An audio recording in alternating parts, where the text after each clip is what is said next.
Ekki loka þig inni. Veldu frelsi. Samsung.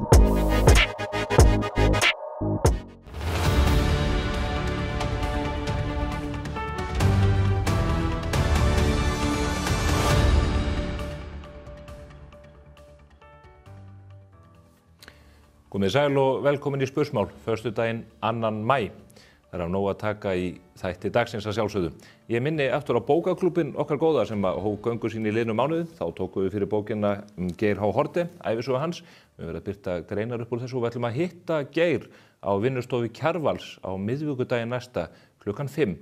Klúbbmeðlimir velkomnir þangað og þar ætla ég að ræða við hann áhugaverða kafla í bókinni, ekki síst þann sem að tengist yfirvofandi gjaldþroti Ríkissjóðs Íslands í september og október 2008. Ótrúlegir atburðir sem ástæða til að rifja upp. En nú komin maímánuður, þá ætlum við að taka fyrir nýja bók og hvað það annað en Kúbudeilan eftir Max Hastings. 1962 urðu miklir atburðir sem nánast leiddu til kjarnorkustyrjaldar milli Sovétríkjanna og Bandaríkjanna og það magnað að lesa þessa bók og sjá hvað það eru mikil líkindi með mörgu því sem við erum að horfa upp á í alþjóðasamfélaginu í dag með þennan tíma fyrir 60 árum síðan rúmlega. Hvet ykkur til þess að tryggja ykkur eintak af þessari bók í íslenskri þýðingu Magnúsar Þórs Hafsteinssonar hjá Pennanum og þá getið þið hafið lesturinn og svo munum við fjalla hana með nákvæmari hætti í þessum mánuði. Og þetta erum við að vinna með samstarfsaðilum okkar öflugum sem að gera okkur kleift að halda klúbbnum úti þér að kostnaðarlausu. Það er Pennin sem ég myndist á, Keresis, Samsung og Brim. Og þið getið skráð ykkur í klúbbinn á mbl.is, það er að segja undirsíðunni hjá Spursmálum og ef þið gerir það þá fáið þið post og þá getið þið skráð ykkur á viðburðin á miðvikudaginn næsta. Látið endilega af því verða, það eru komnir nánast 1000 félagsmenn í þennan klúbb þó hann sé ekki nema mánaðar gamall. En það eru ýmsar fréttir úr vikunni og auðvitað af ýmsum vettvangi. Á laugardaginn var Frans fyrsti páfi borinn til grafar og þar voru fulltrúar Íslands eins og vera bar og þetta var mjög hátíðlegt og glæsilegt í alla staði og í anda þess sem þeir gera best í Vatíkaninu.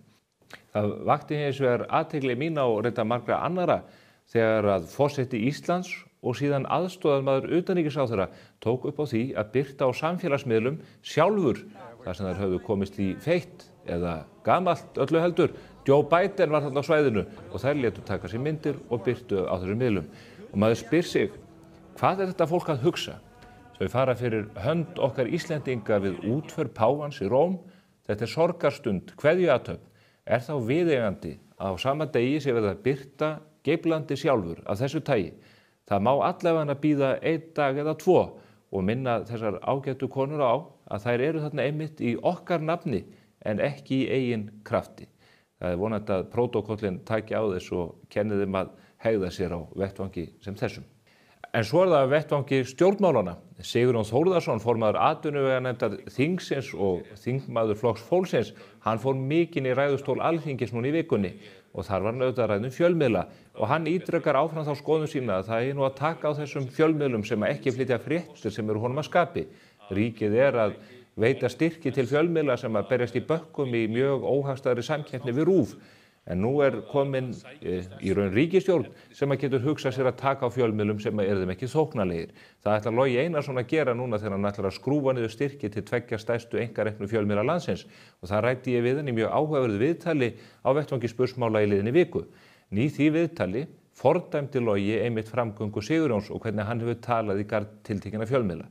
Það er vonandi að það sé hægt að taka í lurginn á Sigurjóni hvað þetta mál varðar því að það er mjög óheppilegt þegar valdhafarnir grafa undan fjölmiðlafrelsi og trúverðuleika fjölmiðlana.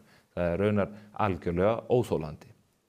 Meira vettvangi Flokks fólksins, þau skaffa fréttir hér dag eftir dag eftir dag. Sigríður Andersen, alþingismaður, vakti athygli á því að formaður Flokks fólksins, Inga Sæland, hefur farið mikinn í sambandi við stjórnarskipanir á vettvangi ríkisins. Þannig skipað á nýja stjórn hjá Húsnæðis- og mannvirkjastofnun.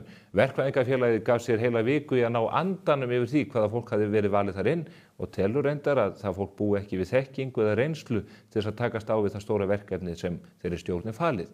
En það er öllu verra að stjórnin er skipuð nær eingöngu körlum. Það er verið að brjóta lög, jafnréttislögin sem að menn hafa haft í hávegum og einkafyrirtæki og skráð fyrirtæki hafa fylgt nauðug, viljug á síðustu árum. Núna Inga Sæland búin að senda þau skilaboð að menn megi bara fara sínu fram og hún segir einfaldlega, ég bara í pólitík, en fyrirtækin þau eru jú bara í viðskiptum, af hverju ættu þau að fylgja dellu löggjöf sem að tryggir jöfna hlutdeild karla og kvenna á sínu vettvangi. Þetta mjög áhugavert mál. Annað hjá Tryggingastofnun, þar engin stjórn í nafni Ingu Sæland og af hverju það? Hún segir að hún ætla ekki að skipa stjórnina því hún ætla að breyta lögum sem gera það verkum að það verði ekki stjórn yfir stofnuninni. Vandinn bara sá að lögin kveða á að henni beri að skipa stjórnina og Inga Sæland getur ekki, jafnvel þó hún sé ráðherra ýmissa málaflokka, tekið fram fyrir hendur löggjafans og löggjafarinnar sem í gildi Ef hún vill ekki hafa stjórn yfir stofnuninni, þá hún að skipa stjórn og láta hana svo bara gossa þegar lögunum hefur verið breytt, ef þeim verið breytt. Það ekki í hennar valdi einnar, það þingsins auðvitað. Svo af annarri stjórn að segja að Ríkisútvarpið hefur fengið ýmsar nýjar sendingar síðustu daga á sinn vettvang. Heimir Már Pétursson, sem framkvæmdastjóri og upplýsingafulltrúi þingflokks fólksins, hann kominn inn í stjórnina, eins fáránlegt og það og hann í viðtali hér á vettvangi Moggans í morgun og hann spurður út í þessa stöðu alla og hann segir hér, ég vitna beint í hann, það ekkert sem segir að stjórnarmaður í stjórn RÚV geti ekki verið gagnrýninn á fréttaflutning og á starfsemi RÚV. Stjórnarmenn í RÚV eru einmitt þar til að vakta starfsemi félagsins. Þá vita fréttamenn á fréttastofu RÚV hvers að vænta frá manninu sem þeir síðan hitta þess á milli á vettvangi ríkisstjórnarinnar. Það ekki öll vitleysan eins. Við ætlum að ræða hér fréttir vikunar eftir örskamma stund Magnús Ragnarsson sem formaður Tennissambands Íslands og forsetaframbjóðandi til ISÍ og Gylfi Þór Þorsteinsson sem sviðsstjóri hjá Rauða krossi Íslands og við þekkjum í tengslum við ýmsar hamfarir sem gengið hafa yfir landið á síðustu árum. Að því loknum kemur hingað Vilhjálmur Bjarnason sem oft kallaður fjárfestir. Hann hefur staðið í ströngu síðustu daga eftir að ljós kom að njósnarar sátum heimilans og vinnustæði árið 2012. Við ætlum að fara yfir það mál allt saman. Og í lok þáttarins þá ætlum við að ræða áhugavert mál sem að Morgunblaðið hefur verið að flytja fréttir af og tengist líkbrennslu í Fossvogi. Það allt í ólestir í þeim efnum og mikilvægt að koma þeim málum í betra horf og hingað kemur sérfræðingur á því sviði og ræðir hvaða lausnir í raun í boði. Fylgist með, en fyrst þetta. Nú Rauðudagafestivalinu lokið, drotti minn djöfull ég fegin. Allir orðnir löngu uppiskrappa með hugmyndir af afþreyingu fyrir börnin alla þessa frídaga. Búið að fara í sund cirka 360 sinnum, 15 sinnum í Húsdýragarðinn, 8 sinnum í Svitabaðsmekkað, skopp í Kópavogi og ég veit ekki hvað og hvað. Hverjum datt eiginlega í hug að eignast öll þessi börn? Frídagar, þeir snúast upp í algjöra andhverfu með öll þessi börn í eftirdregi. Þau Snorri Másson og Nadín, þau ættu nú kannski að hugsa út í það í næsta rúmfræðitíma. En annars óskum við þeim innilega til hamingju með nýjasta erfingjan. Lítill Snúlli Snúllason mætti á svæði í vikunni, sá þriðji í röðinni hjá þeim. Ekkert eðlilega mikið krútt, enda á nú ekki langt að sækja það. Þið vitið undan hverju hann kemur. Sætudagar Obbu eru farnir að vera jafn ört á Instagram og leifturdagur á Boost. Nema hvað að Obba gefur engan afslátt af sætunni þessa dagana. Hún skellti sér í myndatöku hjá Sigurjóni Ragnari á dögunum og skartaði sínu fegursta. Hlutverk hennar sem ráðherra fer henni bara geðveikt vel. Talandi að líta vel út, Diljá Mist postaði þessari sætu mæðgnamynd í vikunni á 70 ára afmælisdegi mömmu sinnar. 70 ára? Hvernig getur það verið að þessi kona sé 70? Hvað eiginlega í vatninu þarna í Grafarvogi? Bara óvart allar kollagenbirgðirnar eða? Þær getur verið systur sko, ég sverða. Æjá, svo var hann alltaf útför Frans Páa, blessu sé minning hans, hann var góðu maður. Vinkonurnar Togga Gunn og Halla Tom forseti gerðu sér ferð og fylgdu honum síðasta spölinn og svo tóku það líka nokkra sjálfur með öldruðum og heilabiluðum, eða þið vitið þarna Joe Biden, hann fyrrverandi Bandaríkjaforseti og það bara virtist allt vera í toppstandi hjá þeim, þetta var góð ferð þrátt fyrir aðstæður. Pavel Bartósek olli vonbrigðum í vikunni og deildi engri sjálfu. Hann þarf aldeilis að fara að stíga eins upp ef hann ætlar að verja sjálfu kóngstitilinn. Nú, nema hann geti sannað hann sé Rúbik kubbamestari. Það óþarfi að vera að röfla lögun kubbsins, þetta ekkert mál. Bara 1, 2, 3 til vinstri, 1, 2 til hægri, hvernig var þetta aftur? 1, 2, 3 fram, 1, 2, 3, 4, æ nei guð, þetta náttúrulega bara fyrir nörda. En já, eins og ég segi, þá kom engin sjálfa frá Pavel í vikunni, bara uppselt mynd á honum með einhverjum Evrópusambandsgæja sem í rauninni bara tvífari Brynjólfs Ingvarssonar, elsta og þurrasta pólitíkus á Akureyri og þó víða væri leitað. Stóri plokkdagurinn fór ekki fram hjá neinum, eða jú, ég að ljúga því að hann fór eiginlega bara fram hjá öllum nema heiðvirtasta borgaranum, sjálfri Heiðu Björgu borgarstjóra, sem plokkaði upp rusl eftir sóðabrækurnar sem búa í Reykjavík, en þær eru nú ekki margar miðað við magni í ruslapokkunum þessari mynd. Ég verð nú að segja það. Verkalýðsdagurinn fór fram með pompi og prakt í vikunni og sjálfsögðu fylgdu samfóliðar og sósíalistar liði í kröfugöngu og deildu stuðinu þaðan á sína miðla með ýmsum misgóðum yfirskriftum sem helst minna á eitthvað alkohólista hlaðvarp, sterkari saman, manneskja ekki markasvara. Það hefur margt drifið á daga Sönnu Magdalenu, allt í rúst í sósíalistaflokkunum og allt í rúst á heimilennar. Hún Margrét Sigfúsdóttir heitin, fyrrum skólastýra Hússtjórnarskólans, algjört legend. Hún hefði þurft að tuska Sönnu aðeins til, sko í bókstaflegri, tuskan aðeins til. Jón Gnarr fór hamförum á miðlunum í vikunni, sýndi hann frá óreiðunni í drulluskítuðum bíl sínum og kennir ADHD-inu sínu svo mætti hann eins og útigáfsmaður í stjórnarráðið, ekki í fyrsta sinn, og svo fór hann yfir stórumálin á samt tvíhöfðabróður sínum í ykkur svona live útgáfu á Instagram. Eru náttúrulega algjörir grallarar þessi tveir.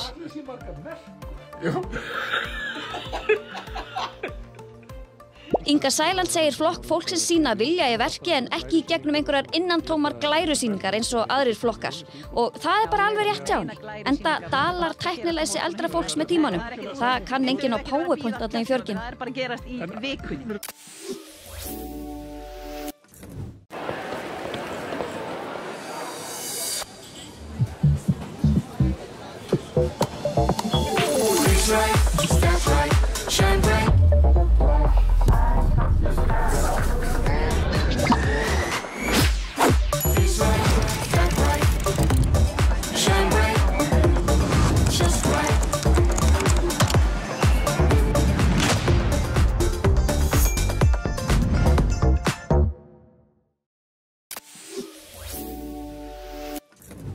Komið sæl að nýju. Við ætlum að fara hér yfir fréttir vikunar sem kom úr ýmsum áttum. Ég hef fengið til mín góða gesti til þess verks. Það eru þeir Magnús Ragnarsson sem formaður Tennissambands Íslands og frambjóðandi til embættis forseta Íþrótta- og Ólympíusambands Íslands.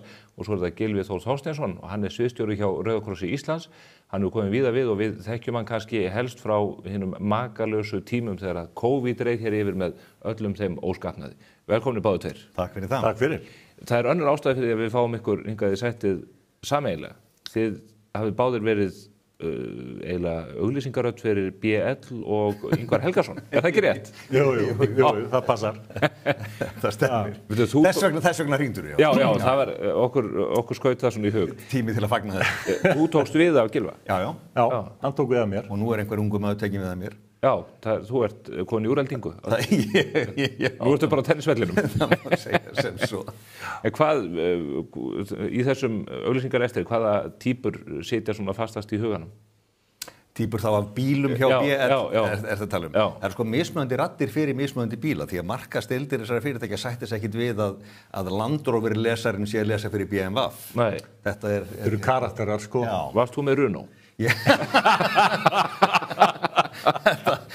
Það eru stóru breiðu spjótin. Nei, ég var ekki með neina franska bílategund undir mér. Nei, sem betur verið ekki. BMW var náttúrulega og fleiri. Nissan. Og Bílaland, ég var með notuðu bílana. Já. Líka. En þú Gylfi, varst þú? Jú, ég var með þetta allt saman og ég held að síðasta auglýsingin sem ég hafi lesið fyrir þá var léttskoðun sem þá var. Já, léttskoðun. Og svo tók Maggi við. Gott að spursmál að fara í þessi stóru mál. Já, þetta eru þetta ekki fréttir vikuna, þetta eru fréttir aldarinnar. Þetta eru fréttir aldarinnar. Já. Sko, við erum báðir þessar raddir sem að heyra stundum og engin veit hver les. Það eru við. En svo við komum inn á það af hverju þið eru hingað komnir. Mér datt í huga að fá ykkur tvo úr ólíkum áttum út af þessum ótrúlegu fréttum frá Spáni og Portúgal. Ég meina, það eru tvö stór ríki í Evrópu sem beinlínis lamast að þeir virðist bara upp úr þurru. Rafmagnið fer að þessum ríkjum eins og hendi sér veifað. Hvað er að gerast þegar að við horfum upp á svona lagt? Já, mér heyrist nú á allavega á spænskum forstjóra Landsnets þeirra að það sé ekki ennþá vita hvað gerðist. En hún ábyrgist. Þetta mun aldrei gerast aftur. Og það eru frekar stór orð. Og útilokar hryðjuverk. Útilokar hryðjuverk, en ég meina það sem ég hef lesið þetta þá virðist nú vera að það hefur verið einhvers konar menn hafi reitt sig of á óstöðugu orkugjafa á sólar og vind inn á kerfin og það bara ekki staðið undir þessari framleiðslu. Þessi kerfi eru rosalega stór og eru viðkvæm fyrir, sko, ef það verður sveifla á einum stað, þá getur þú margfaldast einhvers staðar annar staðar, svo byrja hlutir að slá út og þetta er hryllilega keðjuverkanir sem fara að staði í þessu. Eins og þegar kemur útsláttur hjá Norðuráli á Grundartanga og það verður þungt högg á húsnæði í Mývatnssveit. Akkurat. Þetta er nákvæmlega sami hlutur. Þetta eru viðkvæm kerfi. Já.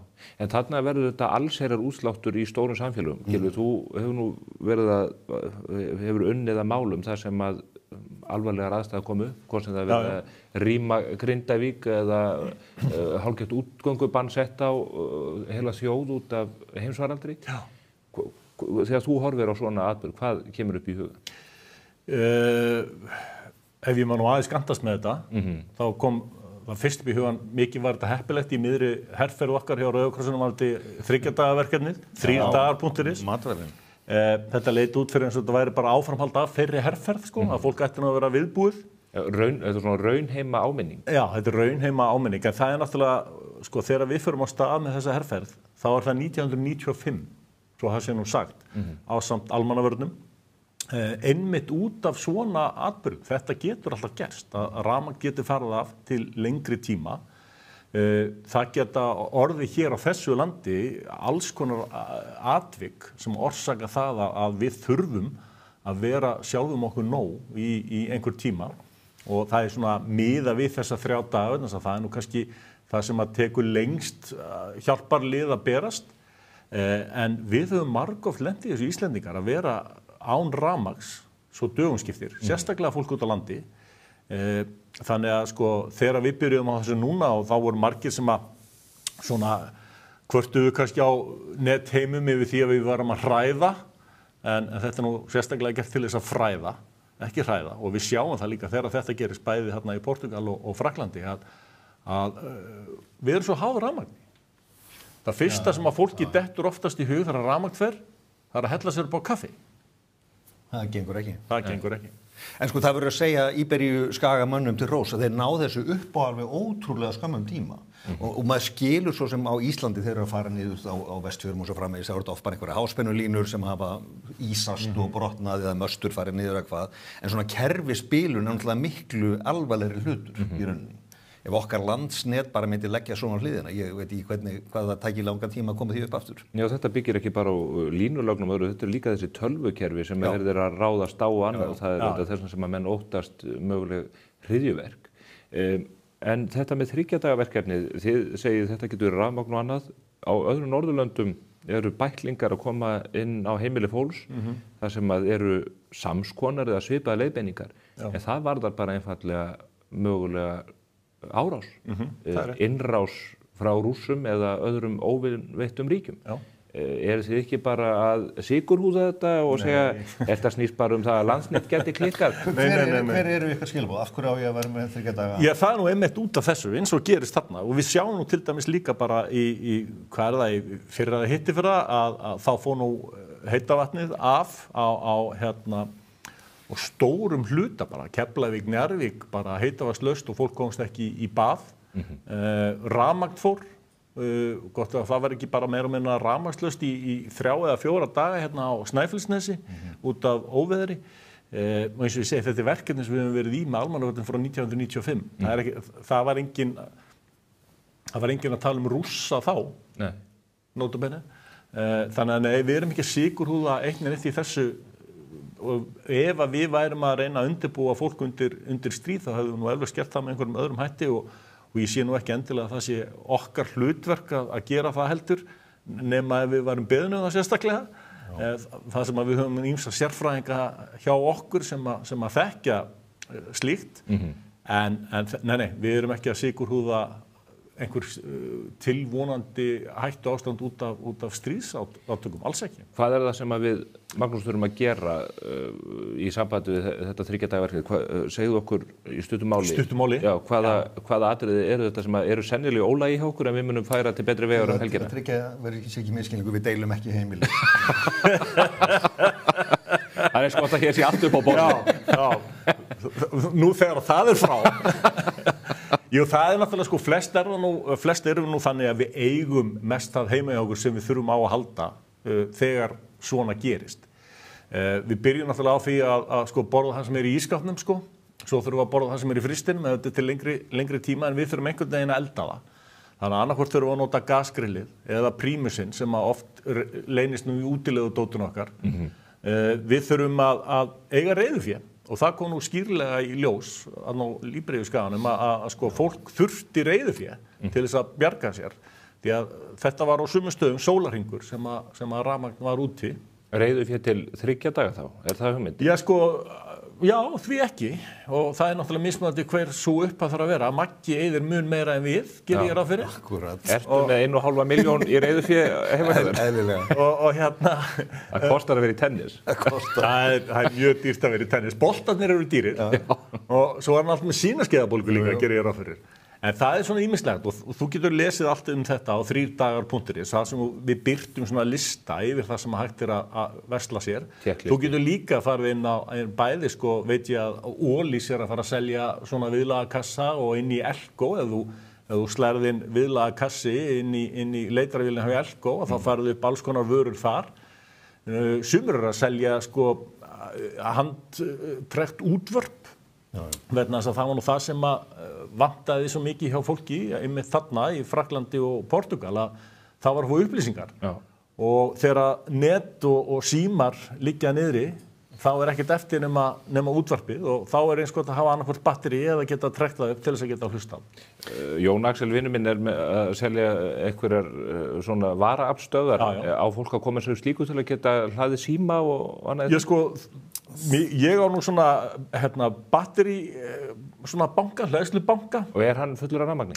Ég passa hann sé alltaf fullur af rafmagni, já. Jú, það er gaman að síman að laðna sko, til að taka myndir hvert að það eru í rafmagnsleysinu. En sendarnir hætta að virka innan sólarhrings líklega. Innan sólarhrings, já. Já, það er svona varaafli sem þetta á flesta er sólarhringur. Já, ég veit ekki hvað er hjá RÚV reyndar. Og Gylfi segir, ég er bara farsímasenda sem víðast hvar. Og sko Gylfi segir að þú verður að byrja því að borða úr ískápnum og fristinum. Og þetta alltaf kannski snertir ekki Íslendinga mjög mikið því að það er svona ískápsiti bæði inni og úti. En sko eins og Spáni getur ímyndað eitthvað matvælin sem eyðileggjast á einni viku í rafmagnsleysinu. Bara þegar engin fristir virkar. Kælibúnaður þarf að virka það. Og það er 30 gráður úti. Þá þakkar maður fyrir að búa í ískáp. Þá er mikið gott að vera hér á norðurslóðum. Það er annað mál sem ég ætla reyndar að koma aðeins inn á eftir í samtal við Vilhjálm Bjarnason, fjárfesti. Það er þetta hlerunar eða njósnamál sem að koma upp og maður einhvern veginn klórar sér í kollinum yfir þessu og þessum upptökum öllum og fáránleikin einhvern veginn ráðandi. Hvaða augum lítið þið þetta þegar þið sjáðu þetta? Ef ég má byrja, sko, ég var ekkert hissa á þessu. Þú veist, það eru gríðarlegir hagsmunir í gangi og við höfum ekki halda á Íslandi að það sé ekki verið að nýta svona þjónustur. Það hefur verið gert áður, meira að segja bankarnir hafa nýtt sér og svona þjónustu gegnum tíðina. Það er bara svo miklir hagsmunir. En að ráða skafta til að annast verkið, það er umdeilanleg ákvörðun. Þetta er amatörlegt. Já, þetta er bara hlægilegt. Sko, ég mun allavega aldrei treysta manni framar sem heldur á kókómjólk. Nei, þú veist ekki. Og slagorðið, sko, þú fær kraft úr kókómjólk, það var algjörlega að fengið, sko, byrjuðu báða vangið. Kótakmjólk. Já, kótakmjólk. En þetta er náttúrulega mjög broslegt, sko, að mörgu leyti fyrir okkur sem ekki lentum í þessu. Já, auðvitað, það er auðvelt að hlæja þessu verandi ekki fórnarlamb, en sko, elta Vilhjálm Bjarnason daginn út og inn að keyra börnin í skólan og... Ég geti hugsað mér margt skemmtilegra. Já. En það er nú líka þannig að þeir sem að stóða þessu, þeir hafa komist í fréttir nokkrum sinnum varðandi sín störf og ekki af góðu endilega. Þannig að það er kannski pláss á markanum fyrir það sem við vilja gera spæjarar og gera það vel. Að gera það vel. Já, enda ekki öll spæjaraverkefnin í fjölmiðlum. Nei. Já, það er heldur óhefnilegt track record. Já, innan þess að gera. En þarna er þetta alvarlegur undirtónn, þarna er lögregluþjónn, einkennisklæddur maður. Lögregluþjónnar er fólk sem við berum virðingu fyrir, þeir hafa valdheimildir gagnvart okkur. Á ekki alltaf vera á yfirsnúningi hjá lögreglunni og dómsmálaráðuneytinu út af þessu. Jú, ég ger nú bara ráð fyrir að það sé það. Man heyrist það nú að það sé og auðvitað, sko, menn gera mistök og sannarlega virðist þessi maður hafa gert það og það verður þá bara rannsakað innan lögreglunnar og svo kemur ykkur niðurstaða í það mál. Maður auðvitað veit ekki hvernig þau verjast allra að frétta, auðvitað Björgólfur Thor lætur ekki ná í sig. Það náðust í Ragnhildi Sverrisdóttur sem var upplýsingafulltrúi Nóatós á 3 eða 4 manna skrifstofu á þessum árum og hún segir bara no comment. Er þetta sættar sig við þetta? Verður þetta fólk ekki að leysa frá skjóðun það hvað þið gekk til og hvað það vissi? Við vitum ekki eins og í hennar tilviki hvað hún vissi en það trúi því nú held ég varla nokkuð maður að þetta hafi algjörlega farið fram hjá henni. Nei. Hún líka í þeirri stöðu og hún er nátengd ríkisstjórnlandsins í dag. Já. Og Landsvirkjun.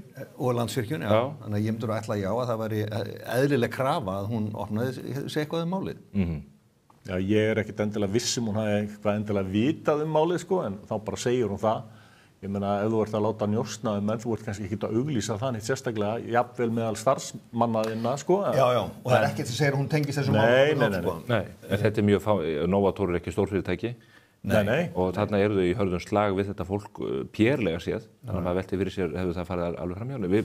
Við bara fáum ekki svörði því, en við hljótum að gera kröfu það, fer ekki á stað einhvers konar lögreglurannsókn, verður þetta fólk ekki kallað til yfirheyrslu eða annars í þeim dúr? Ég veit ekki hver vinnubröðin í þessu. Persónuvernd byrjuð á einhverju frumkvæðisrannsókn eða ekki? Já. Helga lýsti því yfir. En persónuvernd hefur svo sem engin úrræði held ég í málunum. Nei, ekki frekar en fjölmiðlanefnd. Ekki frekar en fjölmiðlanefnd. Þetta er þessi ókvæðlegu batterí innan stjórnsýslunar. En svo það, þetta þetta mál sem að tengist Ríkisútvarpinu, það að segja að þeir flytja fréttir af þessu, en við höfum líka séð önnur mál eins og málið þar sem að svona Jóns Gunnarssonar lendir í tálbeitu, Byrlunamálið sem að menn vilja nú ekki ræða á vettvangi RÚV. Þetta ekki bara miklu algengar en við höldum að það sé verið að... Jú, þess vegna þarf enginn að vera hissa. Klausturmálið. Það þarf enginn að vera hissa að þetta sé í gangi. Þú þarf bara að vera hissa hvað þetta er illa gert. Þér greinilega misboðið. Já, mér er misboðið. Ég held að það sé eyðað þarna á markaði fyrir gott. Já, ég meina, ef þetta forsetaframboð gengur ekki, þá alveg spurning. Bara ís og vottað njósna fyrirtækja. Já, kókumjólkin. Þú ert í forsetaframboði til Íþrótta- og Ólympíusambandsins. Ég var nú búinn að fá hann Willum, þá núverandi kollegaðinn í framboðsmálum til mín. Þú ert formaður tennissambandsins. Það hlýtur nú að vera eitt af litlu sérsamböndunum. Örsmátt. 1800 iðkendur. Já, þó það. Þó það? Já. Hvað ætlar að gera verður kjörinn forseti? Má ég halda framboðsræðuna núna? Bara gjörðu svo vel. Ég held að sé bara, þetta er gríðarlega spennandi samtök í þessi. Þetta er bara stærsta fjöldahreyfing landsins og ég held hún sé ekki með þann sess sem hún á að vera með í samhengi samfélagsins. Þetta er stofnun sem elur upp börnin okkar.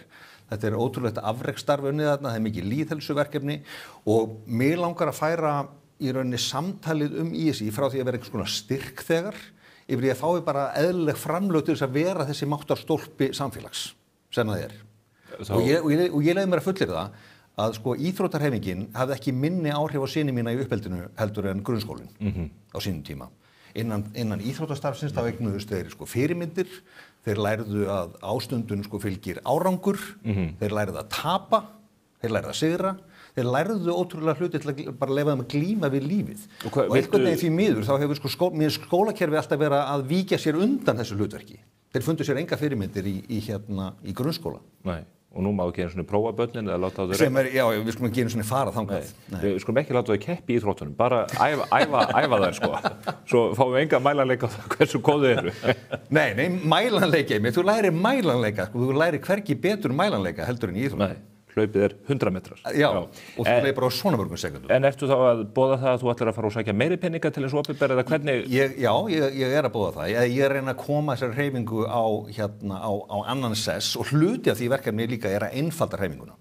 Þetta er gríðarlega flókið, það skilur eiginlega enginn hvernig þessi íþróttu og æskulýðsmál eru sett upp í dag. Það er að segja að þú ert með öll þessi sérsambönd, þú ert með öll þessi íþróttahéruð innan ISÍ, síðan til hliðar þetta allt ertu með ÖMFÍ, síðan ertu með svæðisskrifstofur sem reknar í samvinnu ÖMFÍ og ISÍ og þetta er gríðarlega flókið og það er svo mikil stjórnsýsla og mikil umsýsla og skýrsluskil að sjálfboða liðar innan hreyfingarinnar eru bara örmagnaða þreytu. Það þarf að létta þeim lífið. Þeir eru bara eins og starfsmennir sem í bönkunum sem eiga samskipti við fjármálaeftirlitið. Nei, það er sami hlutur. Ger ekki annað en að fylla úr skýrslur. Já. Þið það sameiginlegt, það þessi íþróttahreyfingin og Rauði krossinn, það mikil fjáröflun alltaf í gangi. Þú hefur það með höndum. Eitt af því sem mjög viðkvæmt máli öllu saman og tengist inn í háskólann líka, það eru fjárhættuspilin, það eru lottóið og spilakassarnir og allt þetta sem að við mörg hver njótum þess að taka þátt í en margir hafa því miður átt erfitt með að fóta sig. Hvernig endar það allt? Já, hvernig endar það nú? Þetta mjög góð spurning og eins og til dæmis í okkar tilfelli við eigum ásamt Landsbjörgu Íslandsspil og erum í samkeppni við ríkið varðandi spilakassa sem Háskóli Íslands og það himinn og haf þarna á milli vinningar í kössum Happdrættis Háskóla Íslands hleypur á einhverjum milljónum, 20 milljóna jafnvel.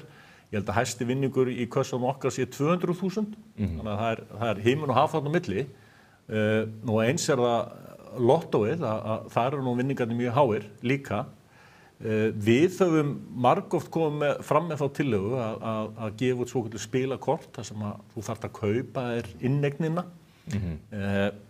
Það hefur ekki náð fram að ganga ennþá og ég held að bæði fulltrúar Íslandsspila hafa farið á fund síðustu held ég 5 dómsmálaráðherra, af því þetta heyrir nú undir dómsmálaráðuneytið, að reyna að koma þessu svona í betra horf. Síðan erum við náttúrulega líka að horfa á öll þessi fjárhættuspilagjöfni netið. Veðmálafyrirtæki gríðarlega. Já, og þetta bara að því að nú erum við allir 3 höfum við unnið í fjölmiðlum og þú náttúrulega eftir að renna vinni í fjölmiðlum líka hér á fyrir. Já, vonandi. Og það alltaf verið að tala og þið hafið talað mikið það báðir tveir að RÚV að fara af auglýsingamarkaði til þess að auðvelda öðrum íslenskum fjölmiðlum. Ég veit ekki hverju það muni breyta vegna þess að peningarnir á íslenskum auglýsingamarkaði, þessir 10 milljarðar, þeir eru búin að vera 10 milljarðar síðan að ég var í þessum auglýsingabransa hér nú síðast hérna á Morgunblaðinu. Lítið breyst. Lítið breyst. Þetta alltaf að fara út og það ekki að borga neitt skatt af því. Fyrirtæki eru að lágmarki að setja 20 milljarða í auglýsingar erlendis til þess að auglýsa fyrir Íslendinga sem ekki að fara til íslenskra fjölmiðla. Það alvarleiki málsins. RÚV aukaðri í þeirri mynd frá mínum bæjaturum séð í það minnsta. Nú sé ég að... Já. Ég ætla ekki að leiðast út í RÚV auglýsingaumræðuna. En varðandi ég sé náttúrulega á íslenska ketsspá, eða stórum hluti því, og þar ekki bæði lottóið og síðan 1x2 leikirnir. Ég ekki með svarið hvernig framtíðin á að vera, en ég veit að þessir tekjustofnar munu bara hverfa ef að íslensk ketsspá má ekki keppa við erlendu fyrirtækin á jafnréttisgrundvelli. Það að segja ef að íslensk ketsspá bara vera með aðra hendi bundna fyrir aftan bak, þá mun þessi verðmæti tekjustofn hreyfingarinnar, hann mun bara gufa upp á endan. En þetta ekki bara til marks um það hvernig löggjafinn og kerfið sem við höfum byggt upp hefur bara ekki fylgt tækniþróuninni? Það sama á við bara áfengisauglýsingar sem bara ekki hægt að stemma stigum við nema bara mjög takmörkuðu leyti og þá spurningin á að hefta sum á þá íslensku fyrirtækin á meðan að hinir geta leikið lausum hala í gegnum þetta alþjóðlega samskiptanet sem að við höfum komið okkur. Já, það bara virkar ekki. Það virkar ekki. Þú ert með einhverja einkaleyfisbundna starfsemi sem mjög reguleruð og svo ertu bara með eitthvað frífóról hérna við hliðina á því að keppa. Og það reyndar þegar þetta flókin umræða, þegar svo mikið siðferðisspurningum í þessum betting og gambling heimi. Og það alveg heiminn og haf á milli ábyrgra veðmála, ef svo má segja, þar sem ekki þetta instant gratification. Það að segja, þú ert að veðja á leik kannski, en það mikill munur á því að vera að taka þátt í því og síðan að vera bara að spila í kasinói. Það sem þú færð bara instant alltaf annarkur tap eða sigur. Og þetta svo meðum við ekki gleyma að þetta stór tekjustopp til dæmis fyrir KSÍ og HSÍ í veðmálin. Það að segja þeir selja svo réttindi á upplýsingar, þess vegna allir leikir teknir upp til þess að geta verifæða hvor var þetta raunverulega aukaspyrna, fékk hann rautt spjald og svo framvegis. Og íslenska deildin sem datarétturinn af KSÍ á sumrin mjög verðmætur af því að það er svo fáa deildir að spila á þessum ástíma. Það hvergi verið að spila. En ef menn ætla að veðja á eitthvað, þá verður það bara að vera KRÍ. Og það alþjóðlegt. Það bara fólk í Bretlandi eða hvort að Káa taki Hauka á morgun. Já, eðlilega. Enda mest spennandi leikur sem í boði Jú, vissulega.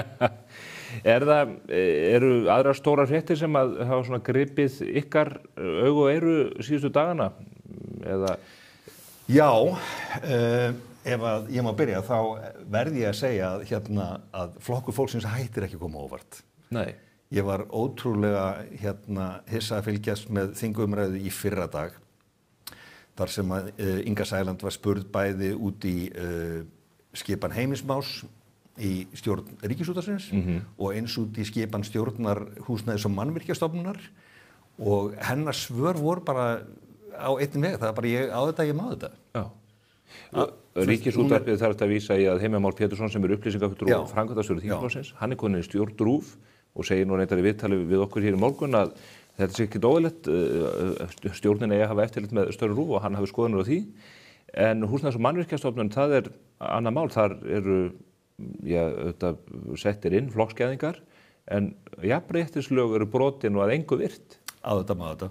En verður þetta þá ekki bara lenskan í eins og almenningshlutafélögum og einkahlutafélögum að menn segja bara, stjórnvöld eru búin að gefa fordæmi þetta? Sko ríkisstjórnin, fjármálaráðherra, hafði gefið út að nú verða faglega ráðningar sem ráða. Nú skulu fagmenn fara í alla stjórnir og svona þessum að deilum hvort að það hefði heppnast í þeim stjórnir sem er skipað. En þarna er formaður flokks fólksins bara að gera eitthvað allt annað. Já. Þannig að mér fannst þetta merkilegt. Finnst þér Heimir Már ekki þá hæfur sem stjórnarmaður í RÚV? Þetta er svo mikill óþarfi þessa skipan og hann hefur, ef þú hefur séð einhver viðtöl sem hann hefur tekið þátt í með ráðherrum sínum upp á síðkastið, þetta er ekki maður sem virðir línur, einhver boundaries. Hann niðurlægir ráðherrana sína aftur og aftur með að grípa fram í fyrir þeim, hann stoppar viðtöl, leiðréttir þá. Er þetta maðurinn sem ég treysti til að skipta sér ekki af neinu innan Ríkisútvarpsins? Ég held ekki. Þetta er bara svo mikill óþarfi. Já. Ég vann nú með Heimir Már, mitt fyrsta starf, þá var ég grafari kirkjugörðum Reykjavíkur, hann var verkstjóri minn þar, var fínn sem slíkur sko, þannig að ég get alveg treyst honum til þess að grafa RÚV líka, það er röglega bara ekkert mál. Þetta hljómar nú alveg svo músík Eyrún Magnússon. Já, ég veit það, þess skaut ég nú þessu af. Það er alltaf verið að leiða mig út í einhverja RÚV umræðu. Já, en við megum nú ekki gleyma þín líka að Kári var nú tilkynnað að hann var hættur. Það eru stór tíðindi. Það eru stór tíðindi. 76 ára gamall að stíga úr þessum stóli. Maður mann nú vel þessa atburðarás þegar hann var að koma í íslenskri erfðagreiningu og miðlægum gagnagrunni á heilbrigðissviði á laggirnar. Já. Hann er litríkur. Hann er mjög litríkur og ég vona að við eigum nú eftir að sjá eitthvað frá honum, sko. Hann er skemmtilegur. Er hann hættur? Hann hlýtur að vera hættur. Já, það er að segja, mönnum ekki láta að sig kveða bara þá á einhverju öðru sviði. Ég veit það ekki. Var hann rekinn? Þetta er ekki. Ég veit sko, þetta er ekki, hann er ekki einnig þessari. Við talum í hálfu hljóðum. Við erum að missa Boga Ágústsson sömu viku. Já. Er hann hættur? Ég var ekki búinn að frétta á það. Það fór algjörlega fram hjá mér. En ég held að sé ekki til tveir menn sem eru andstæðari einhvern veginn í allri framkomu og allir sínu æði heldur en þessi tveir. En þetta er náttúrulega ákveðið áfall fyrir þjóðina eflaust að missa þessa tvo sömu vikunni nánast. Já, Bogi hefur auðvitað verið gríðarlega öflugur og er í raun og veru stofnun út af fyrir sig. Heldur betur. Hann getur núna einbeitt sér að öðrum verkefnum sem hann hefur sinnt. Hann situr í orðunefnd fálkaorðunar. Já, formaður orðunefnd. Er það? Já. Það hlýtur að nóg að gera þar. Ég hef aldrei hringt í mig, ég lýsi eftir því hér. Já, við bara bendum á það. Ert þú ekki komið fólk? Jú. Ég fekk mína. Gylfi er alltaf svona Wolf þjóðarinnar. Ef það kemur vandamál það bara hringt í Gylfa. Já, hann og Víðir Einarsson. Af hverju ert þú ekki komin úr þing? Var þér ekki boðið að taka sæti á lista? Jú, mér var það. Var það Heimir Már? Nei. Það var ekki komin inn í þetta þá. En það var bara þannig að sæti sem var í boði, það hefði ekki tryggt mér sæti á þingi. Nei. Og ég sá ekki fram á það að ég myndi gera nokkuð gagn að vera einhvers stað bara nafn á einhverja lista. Þannig að annarkvort tekið starfið að mér, eða bara ekki. Þannig að svona hugsa Wolf. Ég þakkaði fyrir bara hlýjar hugsanir en ég kannski kem seinna. Það er aldrei þetta. Frambóðin geta verið ýmsu toga eins og tennisformaðurinn er að samla í þessu. Ég er nú forseti hins íslenska knabbafélags. Ég get látið það eftir ef þið langar að koma í hestamennskuna. Er það með aðild að ISÍ? Nei, því miður. Við erum nú ekki nema 15 í því félagi held ég. En þetta er gott félag. Já. Þetta er spennandi í meira lagi. Þetta er ágætis yfirferð. Þakka ykkur kærlega fyrir kona Magnús Ragnarsson. Ég óska þér góðs gengis í þínum framboðsmálum. Takk. Og Gylfi Þór Þorsteinsson, gangi ykkur vel með verkefni 3 dagar og hvet fólk til þess að fara inn á þá ágætu síðu og farið þennan góða tékklista. Takk. En það er einn maður sem hefur verið að fara yfir ýmsa tékklista síðustu dagana. Hann er að koma hingað til mín. Hann Vilhjálmur Bjarnason, umræddur á VAF 279. Hann ætlar að ræða við mig þetta ótrúlega njósnamál og dálítið kannski forsöguna að baki því. Fylgist þið með.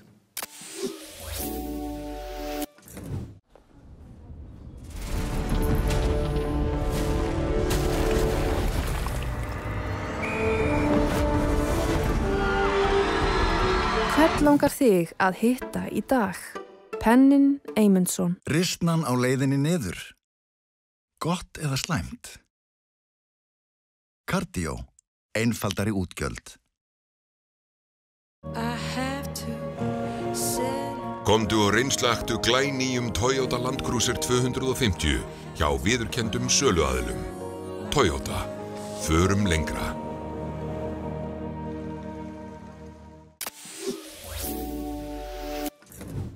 Komið þið sæl og blessuð að nýjum. Eitt er það mál sem að skekið hefur Ísland umfram önnur síðustu sólarhringana. Það er njósnamálið svokallað sem tengist því að Björgólfur Þór Björgólfsson, athafnamaður með meiru, réði njósnara til að fylgjast með fólki út af átökum sem hann átti í við Róbert Wessman, eða svo hafa menn talað. Og Ríkisútvarpið greindi fyrst frá og einn aðalleikarinn í þessari atburðarásatri er Vilhjálmur Bjarnason sem stundum er nefndur fjárfestir. Hann er kominn hingað til mín og við ætlum að fara þessi yfir þetta mál og önnur sem að tengjast atburðarásinni og því mikla gjörningaveðri í kringum árið 2008. Velkomin, Vilhjálmur. Takk fyrir.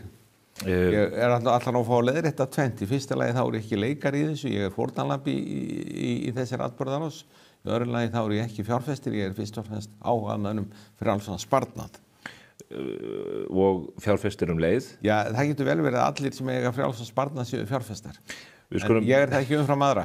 Þú farið að ráða þessum hluta viðtalsins en öðru ekki kannski.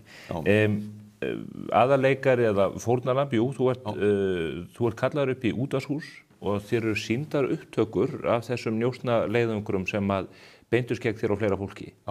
Geturðu lýst í hvað fer hugamanns þegar að maður fær svona upplýsingar í hendur? Það er náttúrulega fyrst og fremst að það skuli ráðist svona inn í einkalíf manns og það að maður skuli vera vaktaður frá klukkan 6:30 á morgni til kvölds og mér finnst þetta bara beinilínis árásu í mitt prívat líf sem ég held að ég gæti átt í friði. Þið hefur aldrei grunað? Mér grunaði þetta aldrei að þetta væri með þessum hætti, það gæti verið með þessum hætti og það náttúrulega rann kalt vatn mig og sumt sem að ég hugsaði, ég get nú allan ekki segja það uppátt og af hverju ekki? Já, ég allavega ekki að segja það uppátt að sinni en þegar menn eru komnir svona langt sko, hvað með húsbrot og hvað með hleranir sko, ég veit ekki með hleranir, ég held að hann ekki verið húsbrot, ég hef ekki verið varfið það. En nú hafa hleranir eða tilraunir til að lokka fólk verið stundaðar og með velþóknun manna. Ég nefni dæmið af máli sonar Jóns Gunnarssonar þar sem að erlendur útsendari kemur hér og hellir í mann víni og reynir að draga upp úr upplýsingar. Er þetta ekki bara orðið viðurkennd aðferðafræði í samskiptum manna í millu? Það getur vel verið að hann sé viðurkennd hjá einhverjum en ekki hjá mér. Þú tekur fyrir það alveg? Já, ég hef ekki beitt þessum aðferðum. Ég hef talað við fólk, ég hringi í fólk og ég kann ekki að taka upp samtöl í símanum mínu til dæmis. Þú ert álminnugur, þannig að þú manst hvað við þið sagt. Já, ég er, skulum segja að ég er minnugur, já.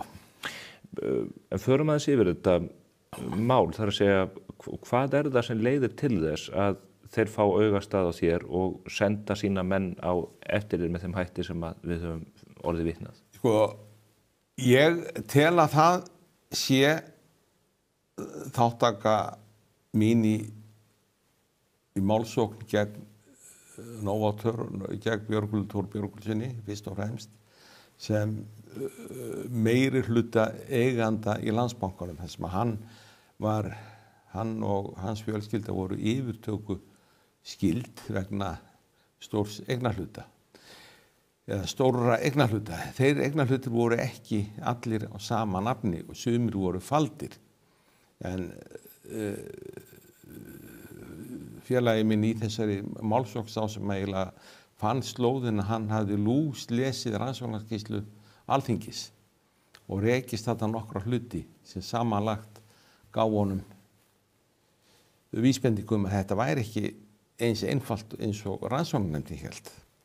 Og hann fer með þetta í landslög og landslög gera boð fyrir mig þar sem að þeir vissu nú að ég var áhuga maður að gæta hagsmuna hluthafa og þegar málið skoðað af þeirra hálfu og okkar að þá náttúrulega staðfestist grunur okkar en okkur vantar eitthvað af gögnum og meðan við erum að safna gögnum að þá ákvaðum við að stofna málsóknarfélag. Það er að segja að litlir hluthafar þurfi ekki að fara hver og einn í mál þó það þurfi ekki að taka eins og kallað prófmál þannig að allir þurfi að stefna og bíða meðan eitt mál fyrir í gegn heldur þarna yrði stofnað málsóknarfélag þar sem að þeir sem að hlut eiga máli eiga samkynja hagsmuni og stefna að málsóknarfélagi stefni og þetta hefur aldrei verið gert áður og svo kemur nú á daginn að málið nú flóknara vegna þess að aðilar málsóknarfélaginu þeir eigna sín hlutabréf á mismunandi tíma og svo framvegis þannig að þetta er ekki alveg eins samkynni eins og við heldum og við náum að skipta þessu upp og málið fer í farveg og reyndar og á síðari stigum koma inn í málsóknarfélagið kröfuhafar sem eignuðust kröfur voru ekki hluthafar í Landsbankanum heldur eignast kröfur lífeyrissjóða, kaupa kröfur af lífeyrissjóða. Á hinn fallna banka? Hlutabréf í kaupa hlutabréf í bankanum eftir hann fallinn. Og það eru Alvogen sem er þar eða menn tengdir Alvogen og svo kemur líka Hvalur og Venus og það er nú ákveðið að taka Hval og Venus út úr málsóknarfélaginu vegna þess að hagsmunir þeirra tveggja félaga voru svo einföld. Þetta voru bara held ég einu eða tvenn kaup á hvorn þannig að það var hægt að reka það mál. En Alvogen hlutin sem nú kannski rótin að þessu öllu. Já, hann var inn í málsóknarfélaginu. Var það ekki óheppilegt í ljósi þess mikla hnútukast sem hafði verið milli Róberts Wessman og ég veit það ekki, akkur er það óheppilegt. Þetta eru alveg sjálfstæðir hagsmunir Já, það er auðvitað bara óheppilegt vegna þess að vita að þessi menn hafði búist á banaspjók. Já, dómstólum kemur það bara ekkert við. Og málið var alfarið á forræði stjórnar málsóknarfélagsins. Og síðan þegar þessi njósnir kom upp, að þá er það náttúrulega liggur alveg í augum uppi að það á að fara að tengja mig og Ólaf Kristinsson sérstaklega við Alvogen og Róbert og aðeila honum tengda. Hittið þú Róbert Wessman einhver tíman í tengslum við þetta mál? Ég hef aldrei hitt hann, hvorki tengslum við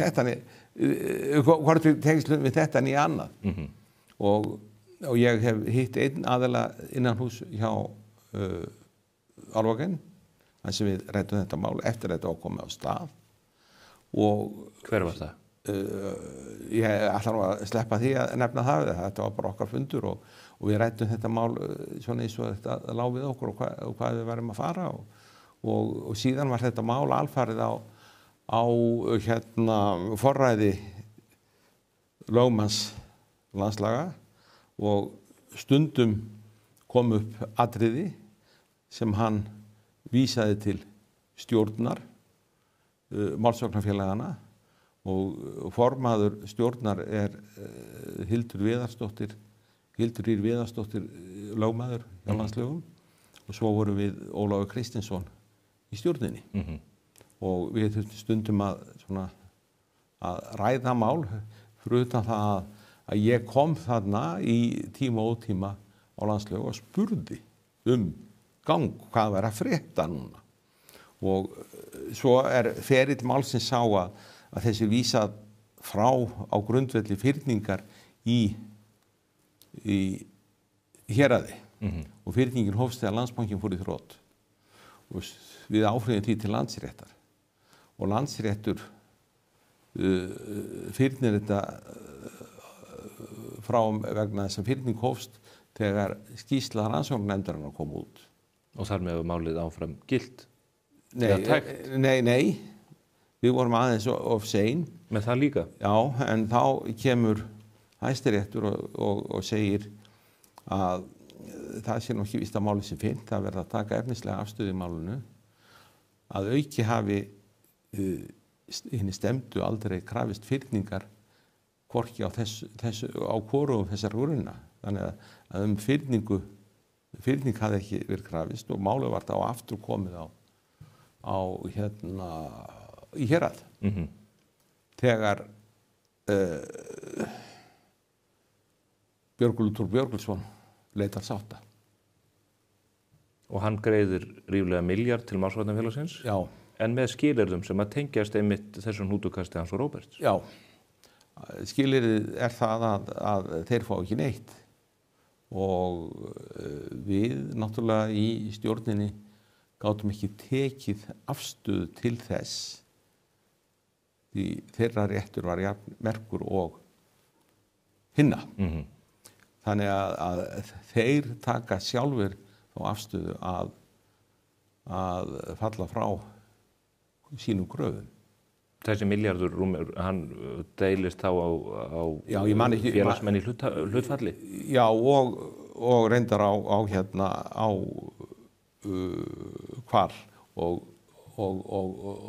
Hval og Venus í hlutfalli við hlutafjáreign. Hverjar eru þínar bætur í þessu? Það skiptir engum máli. Jú, það Nei, ég hef aldrei rætt mín enga fjármál opinberlega og ætla ekkert að gera það. Við þurfum þá að spyrja njósnarann út í það. Já, þú getur spurt njósnarann það, en ég hef nú haft, ég hef lítið gert það því að láta alheim vita það hvort ég ríkur eða fátækur. Varstu sáttur með bæturnar? Nei, en ég beit á jaxlinn og sagði, ok, það betra að taka þessu heldur en að halda áfram og í eitthvað óvissu og betri mögur sátt en feitur dómur? Já, og miða við úrskurðu dómstóla þegar mál orðin flókin þá finnst mér að dómstólar leitu oft þeirra leiða að koma sér hjá að taka afstöðu í málinu og byrja á því að eins og gert var þarna að fyrna málið. En Hæstiréttur hann tekur aðra afstöðu og ég hef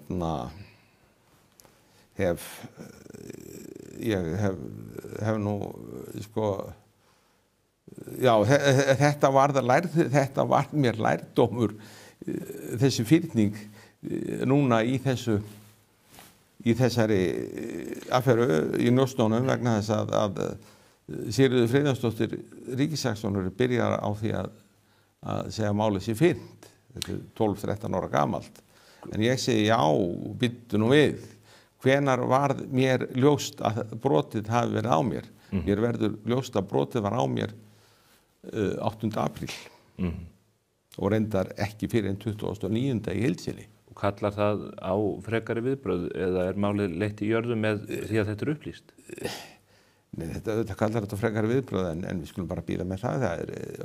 Það ekki liðin vika frá því þetta birtist mér í heild sinni. Ég sá 2 stubba af málinu fyrst þarna kringum 10. apríl og næsti stubbur var hvað 27. apríl. Þú segir í véfréttastíl í viðtali á RÚV í gærkvöldi að gjarnan sé reynt að fella menn á brennivíni og konum og öðru slíku. Sköttum. Og sköttum. Já, Al Capone, hann féll á sköttum. Og þú lætur að því liggja að það hafi verið, tilraunin? Já. Á hvaða sviði ertu veikastur í þessum efnum? Já, ég er náttúrulega veikur á öllum sviðum. en ekki þó skattamálunum. Nei, ég er svona með tiltölulega einfalt skattaframtal. En er búið að sauma þannig að manni. En ég er að, á þessum tíma sem að njósnirnar standi yfir það sem ég hef séð, ég veit náttúrulega ekki hvað er meira, að þá er ég í prófkjöri. Ég er í prófkjörsbröldi.